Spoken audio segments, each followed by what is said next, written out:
세상에 떠도는 기묘한 괴담들. 첫 번째 이야기. 작은 어머니가 농약을 먹고 돌아가셔서 무당을 불렀다. 작은 아버지와의 여자 문제로 작은 어머니가 농약을 먹고 돌아가셨습니다. 집안은 난리가 났고 해외에서 일하고 있던 친척 동생까지 귀국하는 초유의 사태였습니다. 장례식을 해야 하는데 검사가 말하기를 약 냄새가 나지 않는다. 외상이 있는지 확인해야겠다. 맞아 죽은 게 아니고 자살했으니 외상이 있을 리 만무하죠. 검사가 부검하는 쪽으로 의견을 기울였습니다. 결국엔 부검을 했습니다. 그리고 그 다음날 장례식을 시작했고요. 장례식이 끝난 후 집에 무당이 찾아왔습니다. 무당이 처음에는 저의 친할머니의 영혼을 접신했습니다. 진짜 이때 소름 돋았습니다. 할머니의 인적사항만 알려줬지 우리 가족은 할머니의 말투나 말할 때의 행동을 알려주진 않았거든요. 근데 진짜 할머니의 말투와 말할 때의 행동이 완전히 일치했습니다. 심지어 할머니가 살아계셨을 적 오실 때의 그 표정까지 다 똑같았습니다. 나는 병원에서 저승사자가 나를 데려갔어. 저승사자가 이젠 갈 때라고 했으니 하늘이 정해준 수명을 전부 살았다고 하더구나. 그리고 나는 우리 며느리가 이렇게 자살할 것이라는 걸 예상 못했지. 오죽했으면 자살을 했겠느냐라고 하시며 펑펑 우셨습니다. 이것저것 말하다 쉬는 시간을 가지고 작은 어머니의 영혼을 접신 후 연신 미안하다. 약을 먹는 순간 나는 아차했다 등등 이런 이야기를 하셨고 그 다음에 자기 자신의 시신을 부검하는 것을 시체 위에서 전부 지켜봤다고 합니다. 나는 분명히 자살했는데 왜 내 시신을 부검하느냐면서 해부하는 사람들에게 소리까지 질렀다고 합니다. 그런데 죽은 사람의 말은 산 사람의 귀에는 들리지 않는 법입니다. 나의 시신을 부검한 것에 대해서 아주 서운하게 생각하지만 친척들이 그것은 어쩔 수 없었다며 달래자 그제서야 어쩔 수 없지라고 말했죠. 자기로 인해서 충격을 받았던 아들, 딸들에 대해서 미안하게 생각하고 있다고 말했습니다. 그리고 자기는 자기의 남편을 따라다닐 것이라고 말하더군요. 나쁜 의미로 말한 것은 아니고 남편이 잘하고 있는지와 아들과 딸들이 성공하는지 지켜보고 싶다. 이런 식으로 말하셨던 것 같습니다. 그 다음 무당이 우리 집안에서 모시고 있던 칠성신까지 접신했습니다. 이것은 자세히 듣지 못했지만 이 말 한마디는 기억납니다. 이제 칠성신을 모실 사람이 없으니 이제 뒤뜰에 있는 제단을 치워야 합니다. 라고 말하자 칠성신은 그간 서운하셨던지 이렇게 말했습니다. 하루에 밥 한 끼를 주는 것도 그리 어렵습니까? 나 진짜 이러면 너무 서운합니다. 이후 무당의 굿이 끝난 후 여동생이 내 방을 뚫어져라 쳐다보는데 제 가방 입구 쪽에 컴퓨터가 있어서 앉아서 게임을 하고 있었죠. 그런데 여동생이 검은 양복을 입은 뚱뚱한 남자가 나를 보고 있었다고 했습니다. 그것도 바로 문 앞에서 말이죠. 저는 인기척조차 느껴지지 않았고 그 남자가 있는지도 몰랐습니다. 내가 방 안이 어둡자 불을 켰었는데 그때 불 켜짐과 동시에 남자는 사라졌다고 여동생이 말했습니다. 이후로 고양이들은 지나갈 때마다 나를 계속해서 쳐다보는데 전혀 이유를 모르겠습니다. 할머니는 그래도 좋은 곳에 가신 것 같아서 마음은 놓였습니다. 작은 어머니는 작은 아빠를 따라다닌다고 하셨으니 어찌 봐야 할지 모르겠습니다. 40년 동안 아프시다가 돌아가셨거든요. 두 번째 이야기. 창원시에 있는 흉가. 저는 고등학생이 되기까지 창원시 진해구에서 살았는데요. 제가 살 때는 그냥 통합시가 되기 전이라 진해시 일대쯤이네요. 할머니 댁이 진해시 웅천이란 곳에 있는데요. 저희 집이 제사를 지내곤 하여서 매번 제사가 있으면 할머니 댁에 가서 제사를 지내고 집으로 돌아오곤 하였습니다. 할머니 댁으로 가다 보면 그냥 주택가가 나오다가 점점 주택가가 없어지면서 산을 깎고 도로를 냈던 것이라서 산에 그냥 낙석주의 펜스가 쳐져 있는 그런 도로가 있습니다. 지금은 개발도 많이 돼요. 아파트도 많이 생기고 하였는데요. 길가에 모텔이 하나 있는데 그 모텔을 지나쳐 가면 사람 사는 곳이 점점 없어지며 그냥 산에 덩그러니 한 폐가가 있습니다. 그 주변엔 사람도 안 살고 산을 깎고 바로 도로가 있는지라 근처에 길도 없습니다. 그냥 산 사이에 도로가 났다고 보면 되는데 보통 12시에 제사를 지내서 새벽 1시쯤에 집으로 돌아가곤 했습니다. 아무 생각 없이 창밖을 보면서 가고 있었는데 그 폐가가 보이더군요. 그래서 저기는 왜 철거도 안 하고 그냥 놔둘까? 이런 생각을 하며 보고 있는데 하얀 물체가 보이더군요. 차를 타면서 지나가는데 점점 차가 그 폐가 쪽 도로로 가면서 그 하얀 물체가 또렷하게 보이더군요. 딱 드는 생각이 귀신이구나 하는 생각밖에 안 들더군요. 차로 지나치다 보니 귀신의 얼굴까지는 보이지 않았는데 그냥 하얀색 소복에 검은 머리에 전형적인 귀신이라고 해야 하나. 그것이 보이더군요. 그렇게 귀신이 보이네 하면서 집에 도착해서 자는데 그날 밤 잠을 자고 있는데 소변이 마려워서 깼습니다. 그래서 화장실로 가는데 불이 안 켜지는 겁니다. 그냥 변기 뚜껑을 열고 소변을 누다가 거울을 쳐다보는데 귀신이 저를 쳐다보고 있더군요. 너무 놀라서 소리를 지르는데 꿈이더군요. 그렇게 꿈에서 깼습니다. 귀신 봐서 건가? 귀신 꿈을 꾸네 하고 무섭다고 생각하면서 진짜 오줌이 마렵길래 또 화장실로 갔는데 불이 안 켜지더군요. 다시 거울을 쳐다보는데 아까 본 귀신이 보이더군요. 그러더니 제 목을 잡고 위로 들어올렸다가 내렸다가 하는 겁니다. 그래서 살려달라고 소리를 지르는데 그것도 꿈이더군요. 그날 갑자기 꿈에서 3번 깨면 죽는다는 얘기가 어디서 들은 듯한 생각이 나서 이번에도 꿈이면 안 된다고 그렇게 생각이 들어서 방에 불을 딱 켜니까 이번은 꿈이 아니라 현실인지 불이 켜지더군요. 그날 밤 잠들면 또 그 귀신이 나온 꿈을 꿀까봐 뜬 눈으로 밤을 지새웠습니다. 그 일이 있고선 제사를 지내고 돌아가거나 낮에 그곳을 지나치면 그 집을 절대로 쳐다보지 않았습니다. 그렇게 수개월이 흘렀는데 TV를 보고 있는데 제가 본 그 페어가 방송에 나오더군요. 그거 보면서 나만 본 게 아니구나. 다른 사람도 봤구나. 진짜 귀신이 그 폐가 있긴 있나 보구나 라고 생각했습니다. 할머니 댁이 그쪽이다 보니 이제는 성인도 되었고 해서 그 폐가를 보곤 합니다. 작년 추석 때였나.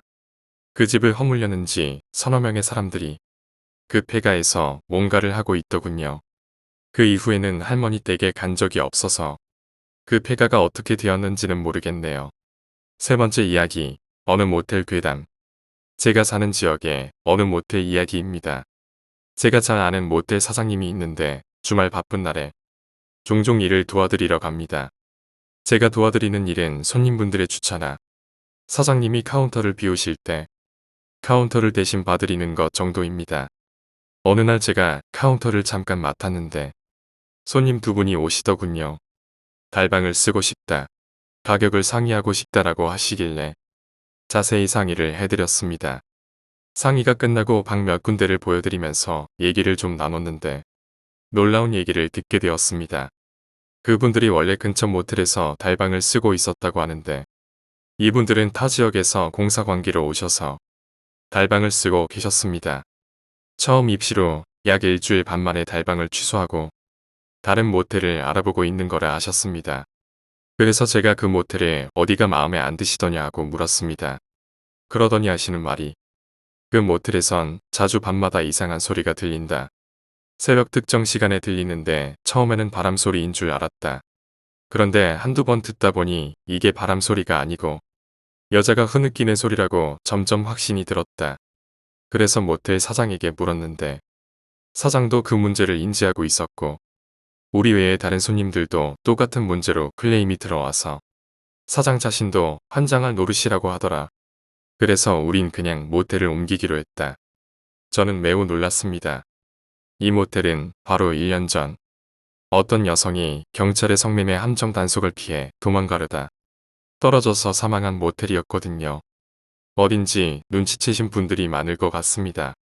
그래서 모텔 이름까지는 정확히 거론하진 않겠습니다. 그리고 투신 자살로 뉴스가 많이 떴는데 실제로는 도망가려다 그랬다는군요. 그리고 그 바람소리인지 흐느끼는 건지 모를 소리가 들리는 시간대도 그 여성이 사망한 시각과 거의 비슷했습니다. 전 따로 미신이나 귀신 같은 걸 믿지 않는데 엄청 소름이 돋더군요. 물론 이 2분은 그 사건의 존재 자체를 모르고 있었습니다. 제가 그 모텔에 이러이러한 사고가 있었다고 얘기를 하니 당황하시더군요. 잠시 뒤 사장님이 오셔서 이 얘기를 해드렸는데 사장님은 이미 알고 계셨어요. 그 모텔 사장님과는 연락을 하는 사이인데 그 사고 이후로 이상한 소리 문제로 손님이 줄어서 힘들다고 하소연을 하신다고 합니다. 제가 말한 건 전부 팩트입니다. 네 번째 이야기, 소름 끼치는 방문 판매. 그때가 제가 중학생 때입니다. 당시는 동네도 인심 좋고 서로서로 얼굴도 알고 지내고 두런두런 잘 살았던 거 같습니다. 그래서일까요? 여름이면 집집마다 창문이면 창문, 대문이면 대문을 활짝 열어놓고 세상 위험 없다는 듯이 모두가 그랬었죠. 하루는 몸이 안 좋아 학교에 갔다가 금방 조퇴를 하고는 집에 돌아왔습니다. 역시나 더운 여름날 어머니는 문은 활짝 열어놓고 거실에 앉아서 소일거리를 하고 계셨습니다. 일찍 돌아온 제 얼굴이 창백한 걸 보고는 체한 것 같다면서 약이랑 이것저것 챙겨주시고는 제가 눕는 걸 보고 다시 거실로 가셨습니다. 바로 옆에서 들리는 듯한 매미 소리는 정말 미친 듯이 머리를 때리고 사방팔방 창문을 다 열고 선풍기를 틀어도 더위는 가시질 않았죠. 약 기운 때문일까요? 이리저리 몸뚱이를 뒹굴다가 잠이 들었던 것 같습니다. 얼마를 잤는지 모르지만 얘기하는 소리에 살며시 잠이 깼습니다. 하나는 어머니의 목소리고 다른 하나는 약간 어눌한 남자의 목소리였는데 가만히 들어보니 방문 판매자인 것 같았습니다. 쓸데없는 물건들을 몇 개 가져와 대충 팔아넘기려는 느낌이었죠. 속으로 괜시리 욕을 하곤 아픈 머리를 붙잡고 다시 잠을 청하려 노력해보는 찰나 괜찮아요. 지금은 필요 없는 것 같네요. 라고 어머니가 말씀하시자 그 남자는 그러지 말고 한 번 더 봐보세요. 아니 그러니까 이건 달라요. 새로 나온 거라 괜찮다니까. 이상하게 흘러간다는 느낌이 들었습니다. 방문 판매자의 목소리가 조금씩 커지고 어투도 강해지는 게 뭔가 아닌 듯해서 방문을 열고 빼꼼히 쳐다봤습니다. 이 당시 살던 집은 작은 주택 2층에 짧은 계단을 올라서면 바로 들어갈 수 있는 형태의 집이었습니다. 이미 그 방문 판매자 아저씨는 집 안에 들어와 거실에 걸터 앉아서 물건을 있는 대로 다 펼쳐놓은 상태였죠.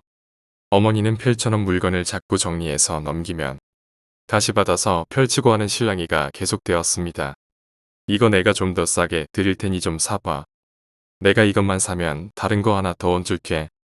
이런 식이었죠. 슬슬 말투도 그렇고 제일 문제는 아저씨 몸이 집 안으로 들어오려는 느낌이었습니다. 점점 엉덩이를 끌면서 안쪽으로 향하는 듯 하더니 이미 신발을 신은 발을 제외하고는 몸 전체가 거실에 들어와 있었죠. 이제는 어머니도 몸을 뒤로 빼는 듯한 느낌을 받았습니다. 그리고 그 방문 판매자는 신발까지 슬슬 벗고 있었죠.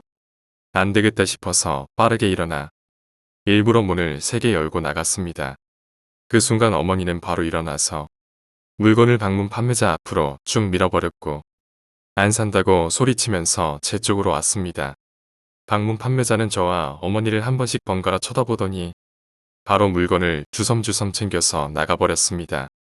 방문 판매자가 나가자마자 어머니는 문을 닫고 잠가버렸고 저에게는 웃으면서 들어가 자라고 했지만 얼굴은 당황한 기색이 역력했죠. 그때 이후로 저희 집 문은 아버지가 함께 계실 때를 제외하곤 항상 닫혀 있었습니다. 만약에 내가 그때 조퇴를 하지 않았었다면, 잠에 들어 일어나지 못했다면 생각만 해도 끔찍합니다. 세 번째 이야기, 기숙사의 귀신. 일단 내가 다녔던 고등학교는 기숙사가 2개였는데 오래된 기숙사 하나랑 신축 기숙사 하나가 있었지. 오래된 기숙사는 공부 잘 되라고 수맥 좋은 곳이었고 신축은 그냥 공간 나는 데다 지었는데 거기가 수맥이 별로 안 좋다고 했지. 그래서 그런지 귀신 있다는 얘기가 몇 개 돌았는데 이건 내가 듣고 소름 돋고 무서웠던 이야기야. 신축 기숙사는 한 방을 넷이서 사용했고 2층 침대 2개가 있었어. 신발을 신는 문 쪽에 자동전등이 있었지. 근데 내 친구가 있는 방은 이상하게 그 자동전등이 고장났는데 고쳐지질 않았어. 쌤들한테 말해서 배터리도 갈았는데 잠깐 잘 작동하고 조금 지나면 전등이 사람 지나가도 안 켜지는 거야. 그래서 귀신 있는 거 아니냐는 이야기가 우스개 소리로 나오고 넘어갔어. 그런데 어느 날 그 방에 살던 내 친구가 자다가 깼는데 그 전등이 깜빡깜빡거리고 있더래. 이상하다 싶었지만 내 친구는 자다 깨서 금세 잠들었지. 그래서 자고 일어나서 한 명이 씻고 있는 동안 룸메들한테 그 얘기를 했더니 1층에 있던 친구가 가위를 눌렸다는 거야. 눈을 살짝 띄고 봤더니 머리가 길고 하얀 원피스 같은 옷을 입고 있는 여자애가 전등을 깜빡거리게 하면서 놀고 있더래. 그러면서 방 여기저기 돌아다니고 놀았다는 거야. 거짓말 하지 말라고 하고 있는데 씻고 있던 친구가 나와서 니네 새벽에 귀신 봤냐? 이러더래.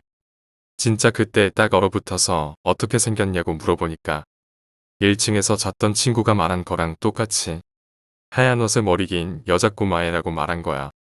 씻고 있던 친구도 1층에서 잤고 그래서 가위 눌려서 귀신을 본 것 같다고 정리가 되었었지. 이 얘기 듣고 진짜 소름 돋았는데 당사자는 진짜 무서웠을 것 같아. 5번째 이야기.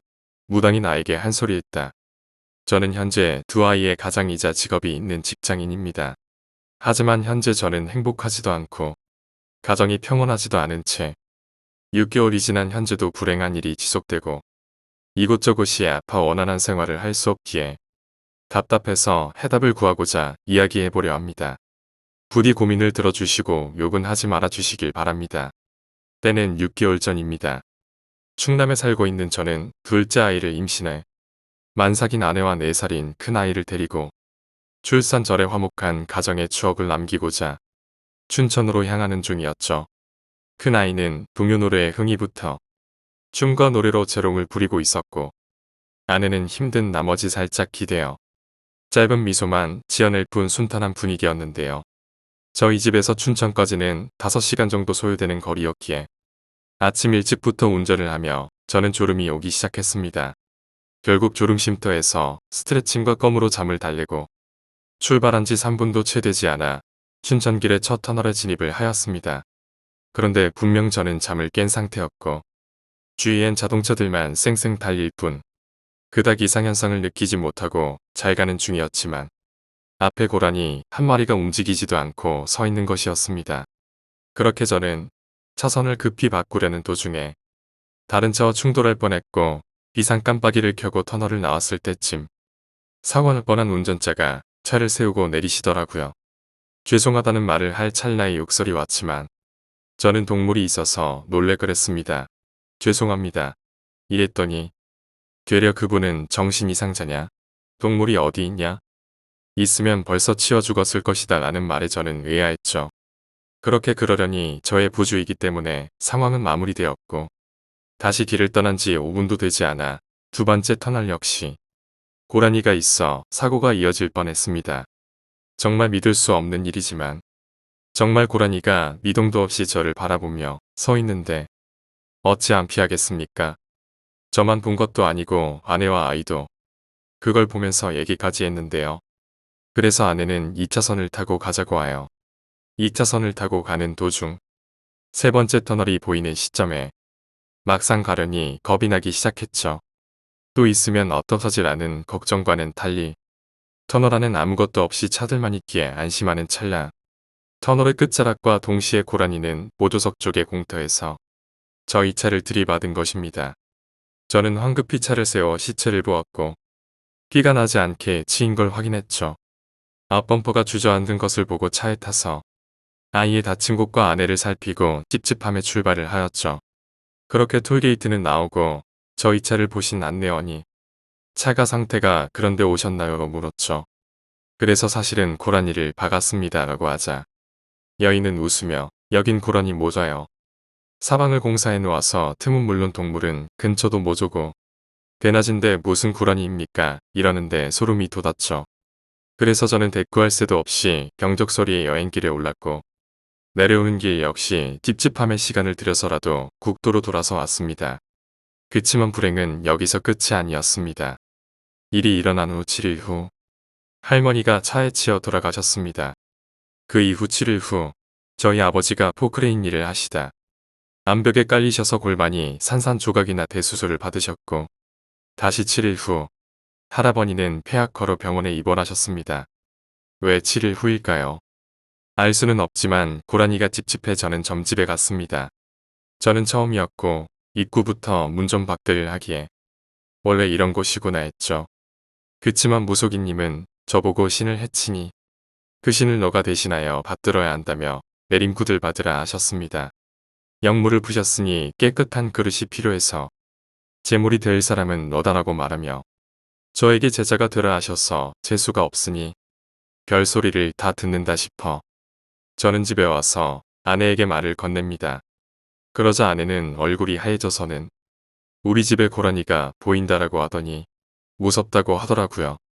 정신이 혼미했습니다. 그렇게 저는 여러 곳을 수소문해 가도 똑같은 말뿐 저에게 돌아오는 따뜻한 말은 없었습니다. 말도 안 되는 신도 모시기 싫고 귀신은 더더욱 싫은데 동물을 받들라니요. 그렇게 저는 현재 6개월이 지난 후 둘째가 태어나고 멀쩡한 첫째는 갑상선 기능 저하증이라는 병이 생기고 아내는 다난성 난소증후군.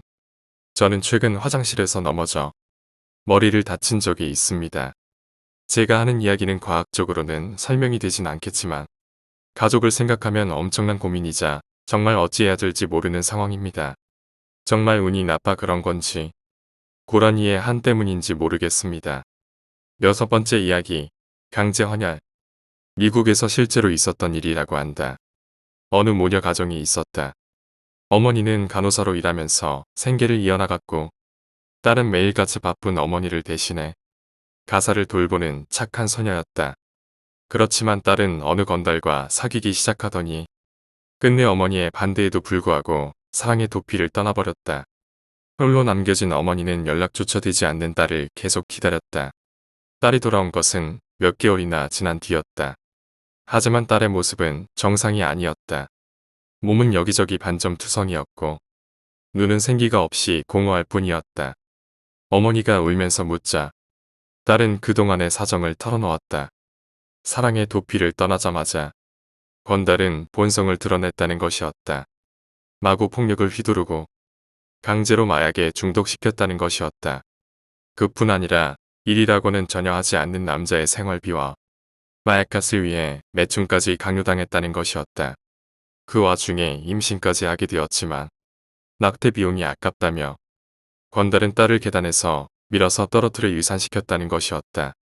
딸은 하염없이 눈물을 흘리며 모든 것을 고백했다. 어머니는 찢어지는 가슴으로 딸을 위로했지만 딸은 우울증이 심화되어 결국에는 자살을 하고 말았다. 딸을 나락으로 몰아넣은 남자에게 복수하기 위해 어머니는 남자의 집 근처에서 숨어 있기로 했다. 돈이 떨어지면 유흥비를 뜯어내기 위해 남자가 집으로 올 것이라 생각했던 것이었다. 그리고 예상은 적중했다. 부모를 위압해 돈을 뜯어낸 남자가 신나서 집에서 나오자 어머니는 권총으로 그를 위압해 제압했다. 그리고 수면제를 주사해 잠을 재운 뒤 집의 지하실에 감금했다. 그리고 남자를 침대에 붙들어 맨 뒤 팔에 수혈용 바늘을 꽂았고 눈에 잘 보일 만한 곳에 피가 모이는 봉투를 올려놨다. 강제 헌혈이었다. 남자는 머지않아 눈을 떴고 자신의 상태를 본 뒤 울부짖으며 생명을 구걸했다. 하지만 어머니는 모른 척할 뿐이었다. 남자는 반나절에 걸쳐 자신의 피가 천천히 문 밖으로 빠져나가는 것을 바라보며 공포 속에서 과다 출혈로 사망했다. 어머니는 남자가 죽은 뒤 경찰에 전화해 자수하고 경찰차가 현장에 도착하기 전에 자살했다. 가끔씩 현실은 그 무엇보다도 잔인하다. 7번째 이야기, 할머니 귀신. 1997년 미국 콜로라도 주의 대학타운에서 겪은 일입니다. 당시 전 콜로라도 주립대의 유학생이었고 미국의 대도시와는 상반된 분위기의 조용하고 작은 그야말로 학교타운의 전형적인 도시였습니다. 작고 조용한 도시지만 큰 대학이 위치해서 아파트 월세가 만만치 않은 곳이라 당시 유학생이었던 저에게는 혼자 아파트비를 매월 충당하기가 여간 벅찬 게 아니었습니다. 그래서 원베드룸 아파트보다 훨씬 크면서도 가격이 저렴한 콘도형 주택에서 정지명이라는 한국 교포 학생과 룸메이트를 하게 되었습니다. 아래층은 넓은 거실과 부엌, 그리고 세탁실과 샤워실이 없는 화장실이 하나 있었고 윗층은 각각 지면과 나의 침실, 그리고 화장실은 각 방에 딸려 있었습니다. 나이가 많은 제가 큰 방을 쓰게 되었고 제 방은 1층에서 2층으로 올라온 층계를 마주보는 위치에 있었습니다. 집도 깨끗하고 생각지 않은 싼 가격으로 보금자리를 구하게 되어 내심 기뻤고, 룸메이트 역시 나이는 저보다 3살 적었지만 믿음직한 놈이라서 집을 잘 옮겼다 싶었습니다. 전공은 틀렸지만 수업 시간대가 비슷했던 지명이와 항상 같이 다녔고, 서로 어려운 일이 있을 때 누구보다 먼저 도울 수 있는 아주 가까운 사이가 되었습니다. 조금 이상하게 들리겠지만 저와 지명이의 여자친구들은 자매지간이었고, 둘 다 같은 대학의 학생들이라서 자연스럽게 넷이 지내는 시간이 많았습니다. 지명이의 여친은 16살 때 슈퍼모델 본선에 참가했을 정도로 미인이었지만 장난기가 많은 1학년 학생이었고, 저의 여친은 외모는 조금 떨어지지만 냉철하고 차분한 성격이라 자매끼리 자주 싸우기도 했지만 4명이 무리없게 잘 지냈습니다. 그렇게 학기를 아무 탈 없이 잘 지냈고, 우린 여름방학을 맞아 여유롭게 지내던 어느 날, 저는 아주 이상한 경험을 하게 되었습니다. 어쩌면 평생에 잊지 못할 아주 무서운 기억이라고 말할 수 있지요. 그날 지명이와 그의 여친은 심야 영화를 본다고 외출 중이었고, 집에는 저와 여친이 있었죠. 낮에 테니스를 무리하게 쳐서 그랬었는지 평상시 올빼미 생활을 하던 때와는 달리 고단해서 그날은 일찍 침실로 향했습니다. 새벽 2시쯤 되었을까, 요란스럽게 쿵쾅거리는 소리가 침대 쪽에서 들렸고, 그 소리에 잠에서 깬 저는 지명과 그의 장난기 많은 여친이 요란스럽게 쿵쾅거리며 층계를 올라오는구나 생각하면서 눈을 떴습니다. 전 짜증이 좀 났지만 그래도 동생처럼 생각하는 둘에게 나무라지는 않았습니다. 한 5초 동안 소리가 멈추더니 내 방 문을 조용히 여는 소리가 들렸습니다. 제 방은 문을 열고 약간 안쪽으로 들어와야 침대가 보이는 구조라서 제가 누워있던 위치에서 누군지 확인할 수 없었지만 지명 여친의 장난기가 또 발동했구나 하고 생각을 했습니다.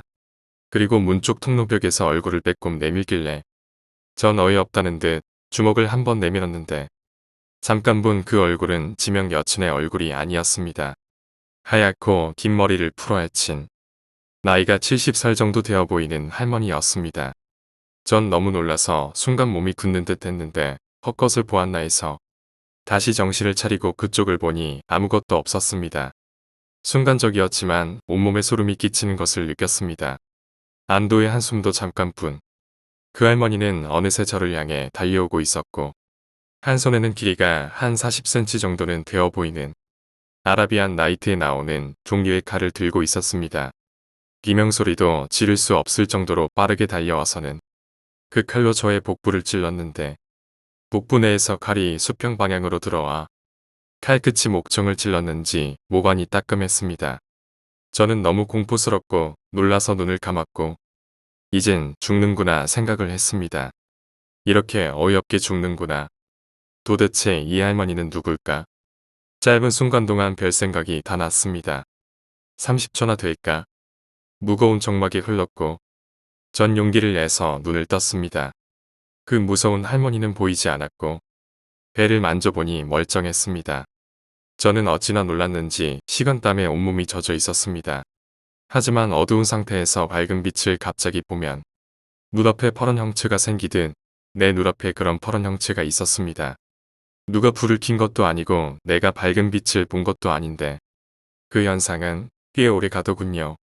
전 너무나도 무서워 책상에 있던 성경책과 십자가를 가져와서 일단 침대로 다시 돌아왔습니다. 침대 안에서 자는 여친을 깨워 나에게 벌어졌던 일을 이야기하려 했지만 여친은 자는 사람을 깨워서 황당한 소리 한다고 화만 냈습니다. 저는 용기를 내어 방 밖으로 나가보았습니다. 지명과 여친은 아직 집으로 귀가하기 전이었고 집안 불을 다 켜보고 확인해 보아도 아무도 없었죠. 또한 문도 굳게 잠겨 있었습니다. 내가 꿈을 꾸었나 하는 생각도 해보았지만 나는 분명히 눈을 뜨고 있었고 꿈이라고 하기에는 너무 생생했습니다. 얼마나 놀랐던지 다리에 힘이 쫙 빠지고 후들거렸습니다. 다시 침대로 돌아와 눕고 가위에 눌렸나 하는 생각도 해보았지만 가위랑은 확실히 달랐습니다. 전 너무 혼란스럽고 무서웠지만 몸이 고단했던지 스르르 잠이 들었습니다. 한참을 자고 일어났는데 이미 날이 밝아섰고 시계를 보니 오후 1시 정도 되었습니다. 일어나 침대에 걸쳐 앉아 어젯밤 나에게 일어났던 일을 생각해 보았습니다. 이 모든 게 꿈이었나? 하는 생각에 주위를 둘러보았는데 십자가와 성경책이 침대 옆에 놓여져 있는 게 보였습니다. 꿈이 아니었구나 하고 말이죠. 소름이 쫙 돋는 것을 느꼈습니다.